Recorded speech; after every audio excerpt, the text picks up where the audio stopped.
సాధారణంగా బ్లూటూత్ పేరు, ఫోన్ పేరు లేదంటే కుటుంబ సభ్యులు ఇష్టమైన పేరు పెట్టుకుంటారు.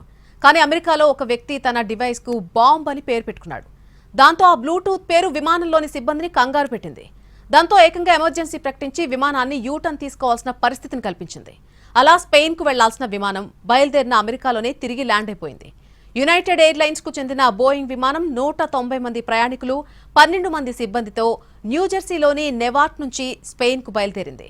కొద్దిసేపటికి సిబ్బంది ఒక విషయాన్ని గుర్తించారు. ఒక బ్లూటూత్ డివైస్ పేరు బాంబ్ అని ఉండడాన్ని గమనించారు. ప్రయాణికులంతా తమ ఫోన్లలోని బ్లూటూత్ ఆపేయాలని సూచించారు. అలా పదే పదే సూచనలు చేసినా ఈ బాంబ్ పేరుతో ఉన్నటువంటి డివైస్ మాత్రం యాక్టివ్ గానే చూపించింది.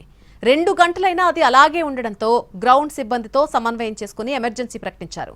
వెంటనే విమానాన్ని వెనక్కి మళ్లించి నెవార్క్లోని సురక్షితంగా ల్యాండ్ చేశారు. అయితే అందరి ఫోన్లలో కూడా చెక్ చేసి పంపించారు. అలా ఒక వ్యక్తి దగ్గర ఉన్నటువంటి డివైస్ లో ఈ బాంబ్ అనే పేరు కనిపించింది.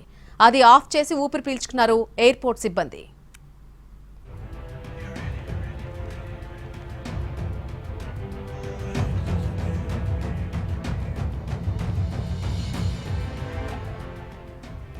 సాధారణంగా ఎవరైనా బ్లూటూత్ పేరు, ఫోన్ పేరు లేదంటే కుటుంబ సభ్యులు ఇష్టమైన వాళ్ళ పేరు పెట్టుకుంటారు. కానీ అమెరికాలో ఒక వ్యక్తి తన డివైస్ కి ఏకంగా బాంబ్ అని పేరు పెట్టుకున్నారు.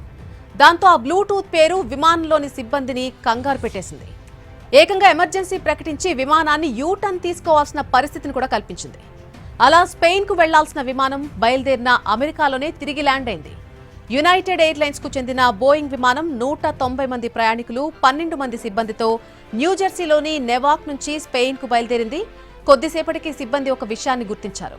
ఒక బ్లూటూత్ డివైస్ పేరు బాంబ్ అని ఉండడాన్ని గమనించారు. ప్రయాణికులంతా తమ ఫోన్లోని బ్లూటూత్ ఆపేయాలని సూచించారు సిబ్బంది. అలా పదే పదే సూచనలు చేసినా ఈ బాంబ్ పేరుతో ఉన్నటువంటి డివైస్ మాత్రం యాక్టివ్ గానే చూపించింది. 2 గంటలైనా సరే అది అలాగే ఉండడంతో గ్రౌండ్ సిబ్బందితో సమన్వయం చేసుకుని ఎమర్జెన్సీ ప్రకటించారు. వెంటనే విమానాన్ని వెనక్కి మళ్లించి నెవార్క్ లో సురక్షితంగా ల్యాండ్ చేశారు. అయితే అందరి ఫోన్లో చెక్ చేసి పంపిస్తున్నప్పుడు ఒక వ్యక్తి దగ్గర ఉన్నటువంటి డివైస్ లో ఈ పేరు కనిపించింది. అది ఆఫ్ చేసి ఊపిరి పీల్చుకున్నారు ఎయిర్పోర్ట్ సిబ్బంది.